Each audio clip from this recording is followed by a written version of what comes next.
The Holy Gospel according to John, the first chapter. In the beginning was the Word, and the Word was with God, and the Word was God.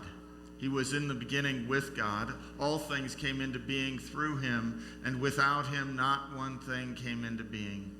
What has come into being in him was life, and the life was the light of all people. The light shines in the darkness, and the darkness did not overcome it. There was a man sent from God whose name was John. He came as a witness to testify to the light, so that all might believe through him. He himself was not the light, but he came to testify to the light. The true light, which enlightens everyone, was coming into the world. He was in the world, and the world came into being through him, yet the world did not know him. He came to what was his own, and his own people did not accept him. But to all who received him, who believed in his name, he gave power to become children of God, who were born not of flesh or of the will of blood or of the will of the flesh or of the will of man, but of God. And the Word became flesh and lived among us, and we have seen his glory, the glory of a Father's only Son, full of grace and truth. John testified to him and cried out, "This was he of whom I said, 'He who comes after me ranks ahead of me, because he was before me.' From his fullness we have all received grace upon grace. The law indeed was given through Moses. Grace and truth came through Jesus Christ. No one has ever seen God. It is God, the only Son, who is close to the Father's heart, who has made him known." The Gospel of the Lord. You may be seated.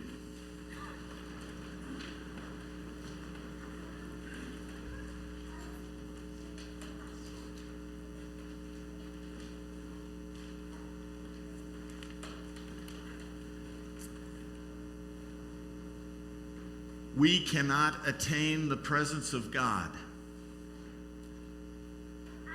because we're already in the presence of God. What's absent is awareness. Little do we realize that God's love is maintaining us in existence with every breath we take as we take another. It means that God is choosing us now. And now, and now. We have nothing to attain or to learn. We do, however, need to unlearn some things. With these words, Richard Rohr opens a meditation on the presence of God and the nature of divine love. Rohr pushes at a reality that too often is overlooked. Human perspective is a funny thing. Luther argues that human perspective is distorted by a vision that turns everything in on self. When sin is at play, humanity begins to believe that it is human action that will bring God and God's love into present reality. Sometimes it is articulated as seeking God. Other times it is discussed as finding oneself. Whichever way, humanity tends to get it wrong. The ancient truth, a truth that is named in the earliest creation stories, is that God is present even before the very beginning. God is present now, and God is present into the future.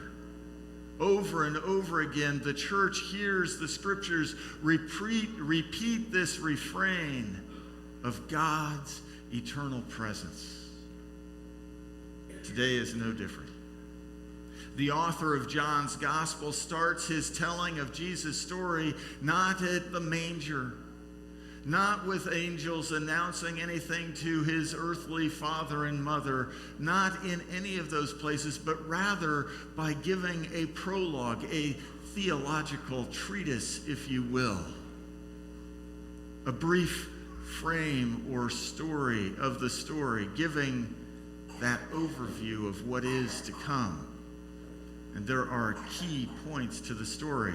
First of all, that this word is from before the beginning and is co-creator of all that is, and what is created is life and light, and darkness cannot overcome the light.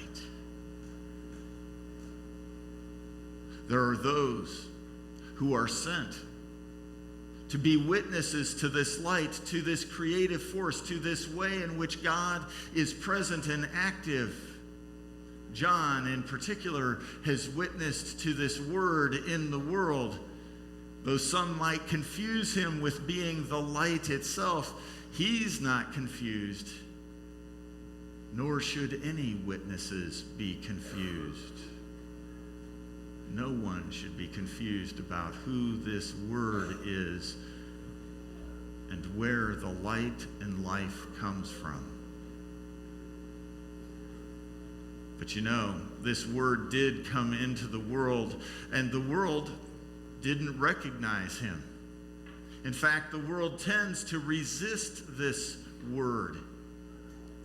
Later, authors will argue that indeed this word is defined as love. God is love. But those who recognize the presence and reality of this word that has come to live among all humanity, well, they have the power to be children of God. Indeed, these ones are claimed by God's very presence. Is this not what Rohr is pointing out? Finally, this word that comes into the world takes on flesh and blood, becomes human, and lives among God's creation, among humanity. In this enfleshed word, God's glory, God's love, God's truth, God's grace is revealed. It is through Jesus, this word made flesh, that humanity sees God face to face. Of course, that truth and grace, that reality of God's love already present to humanity, is lived out in Jesus giving self for the sake of his friends, daring to die that there may be resurrection, that there may be life. We cannot attain the presence of God because we are already in the presence of God. In a similar way, the faithful who have seen and experienced his presence live as witnesses to God and to God's truth and to God's love in every day. The challenge for the preacher is to remind the community of God's grace in a way that bears witness to the word living among us, and yet there is nothing we can do other than live fully into the experience of God's all-encompassing embrace. In other words, like John, we bear witness to not because of what we decide to do or to be,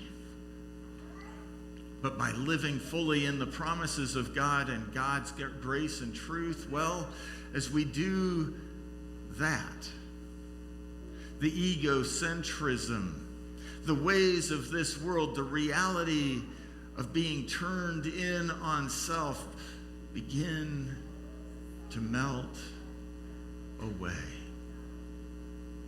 And the light of Christ shines before the world, so that through the faithful, the world has opportunity to see the truth of God's presence in and through us. When the faithful come to the waters of baptism, they hear the voice of Matthew's gospel speaking. Let your light shine before others, so that they may see your good works and glorify your Father in heaven. Indeed,